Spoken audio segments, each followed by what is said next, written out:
Pangastu nama Sigem.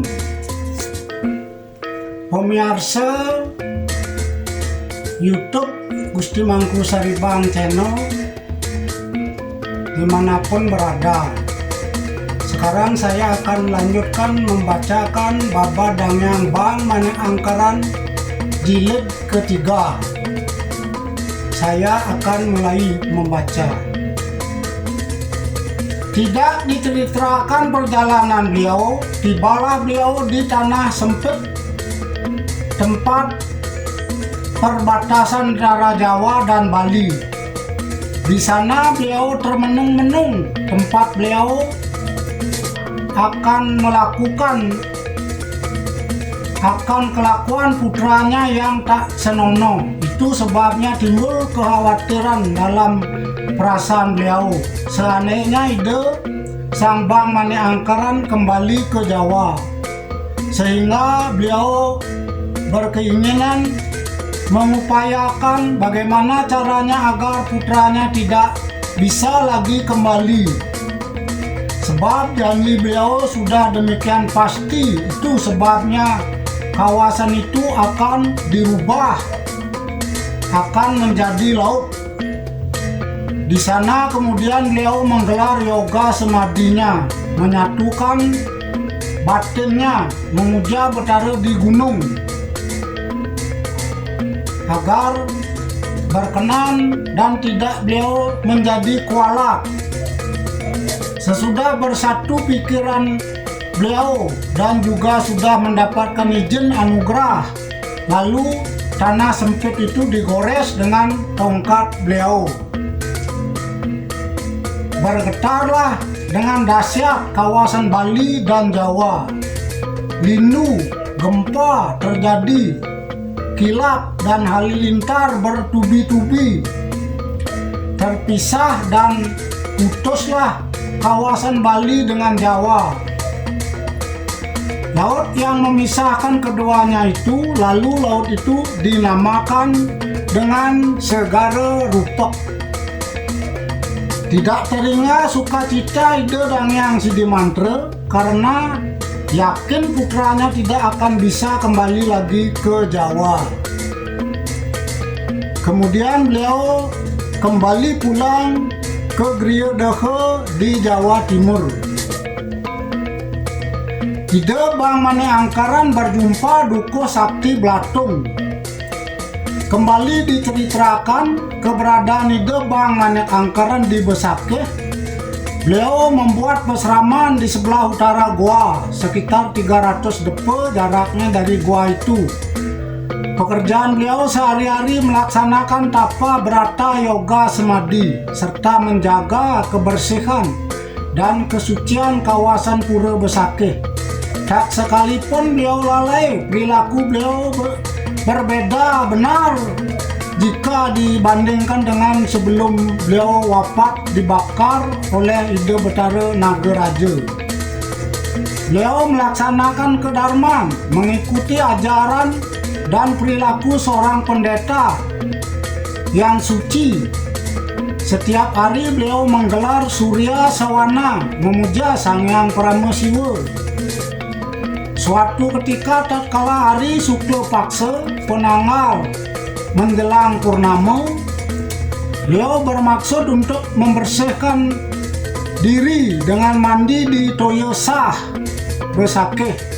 Setelah membersihkan diri, berkeinginan beliau berjalan-jalan meninjau kawasan Besakeh. Lalu terlihat oleh beliau seorang laki-laki tua sedang bekerja di ladang, membersihkan padi gaga, membersihkan rumput dan menyiangi.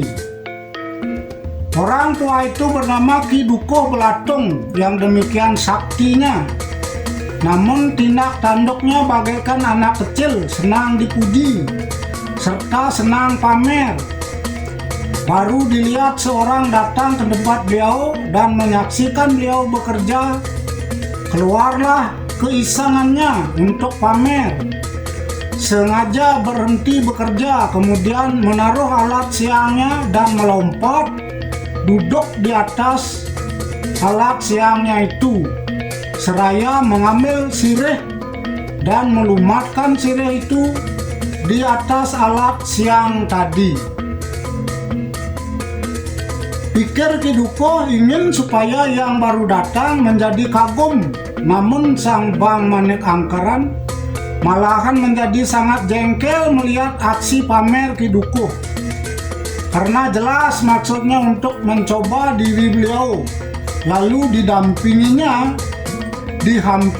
Ki Dukuh seraya berkata, Bape, kalau begini cara Bape bekerja, sepertinya bermain-main. Sebanyak apa bisa Bape hasilkan? Lalu berkata Ki Dukuh sedikit gugup, siapa pula Anda yang bertanya? Kok rasanya Bapak tidak tahu? Berkata lagi sang Bang Manik Angkeran, saya ini sang Bang Manik Angkeran, putra beliau Empu Bekung dari tanah Jawa. Namun saya ini sekarang menghamba kepada Ide Betara di Besakeh menjadi tukang sapuh. Berkata lagi Ki Dukuh, tidak mengerti hamba kalau demikian halnya, sebab janggal keberadaan sang Brahmana seperti itu. Baru sekarang saya mendengar orang Bekung atau tidak punya anak memiliki putra, dan lagi ada Brahmana menjadi tukang sapuh. Kalau tidak, Anda ini Brahmana cuta atau hina. Sedikit marahlah sang Bang, lalu berkata, Bape, jangan berbicara sembarangan.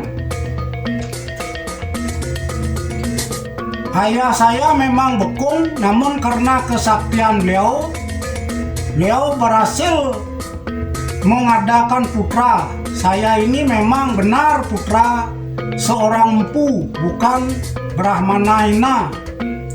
Serta saya berhak diperintah oleh Ide Betara, walaupun pekerjaan diperintahkan itu menyapu, itu juga pekerjaan utama kalau sudah Ide Betara yang memerintahkan.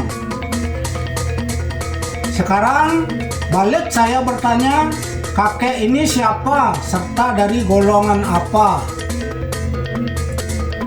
Berkata lagi sang Bang masih perasaannya jengkel, Bape Dukuh, saya bertanya lagi, itu ada sampah bertimbun, akan Bape bagaimanakan? Tidak akan Bape bersihkan? Dijawab oleh Bape Dukuh, wah ini benar-benar Brahmana aneh. Ki Dukuh menjawab agak marah, apalagi dipakai membakar kalau bukan api. Lalu kalau ide bagus, apa yang dipakai membakar? Begitu pertanyaan Ki Dukuh Blatung. Wah, demikian sang Bang menjawab seperti mencibir. Kalau Bape Dukuh masih membakar sampah dengan memakai perakpak atau daun kelapa kering yang dibakar, jelas tidak benar. Bape Dukuh tahu dengan falsafah pengetahuan Tri Agni yang berada di dalam diri sebenarnya. Kalau saya melalui air kencing saya, sampah ini akan terbakar, tidak tersisa. Tatkala itu didengarnya kata sang Bang demikian itu, menjadi terhenyak Ki Dukuh berdiam diri, seraya lama termenung, kemudian mengaturkan sembah. Singgih Ratu sang Bang, kalau benar seperti perkataan Ni Ratu, bisa membakar sampah ini dengan air kencing Ni Ratu, hamba akan mengaturkan diri serta semua milik hamba berserta rakyat, serta pula anak hamba akan hamba serahkan semuanya kepada Cokor I Ratu. Usai sang bang mendengar atur Ki Dukuh, menjadi pulih kembali perasaan beliau, lalu beliau berkata perlahan, "Nah, kalau benar seperti perkataan Bapak, saya akan memperlihatkan bukti. Namun, agar semuanya sanggup datang dan hadir, serta disaksikan oleh Ide Sangyang Trio Dasa Saksi. Jangan sekali-kali Ratu ragu. Memang dari lubuk hati Ama yang ikhlas tidak akan ingkar dengan janji." Demikian atur Ki Bapo Dukuh Belatung. Nah, kalau begitu, ke sana Bapo pulang, beritahu sanak keluarga serta rakyat Bapo agar datang manakala saya memberikan bukti di hadapan Bapo. Demikian perjanjian Ide Sang Manik Angkeran. Setelah selesai janji itu, Ki Dukuh lalu memberitahukan kepada anak, istri, serta keluarganya perihal janjinya kepada Ide Bang Manik Angkeran, serta imbalan yang dimaksudkan ke dalam janji itu sebagai taruhan. Yang mendengar semuanya sama-sama paham di dalam hatinya menjadi taruhan. Tersebutlah pada hari yang telah disepakati. Pagi-pagi hari Ide Sang Bang Manik Angkeran sudah membersihkan diri dengan mandi di tirta mas, serta kemudian melakukan yoga semadi, memuja Sang Hyang Agni, memberikan anugerah.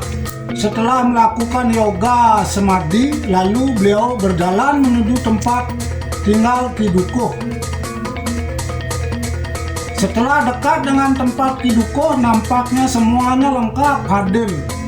Ki Dukuh dengan istrinya, keduanya memakai pakaian putih-putih, ditemani dengan anak dan kerabatnya, serta rakyatnya semua. Hanya tinggal menunggu kedatangan Ide Sang Bang Manik Angkeran.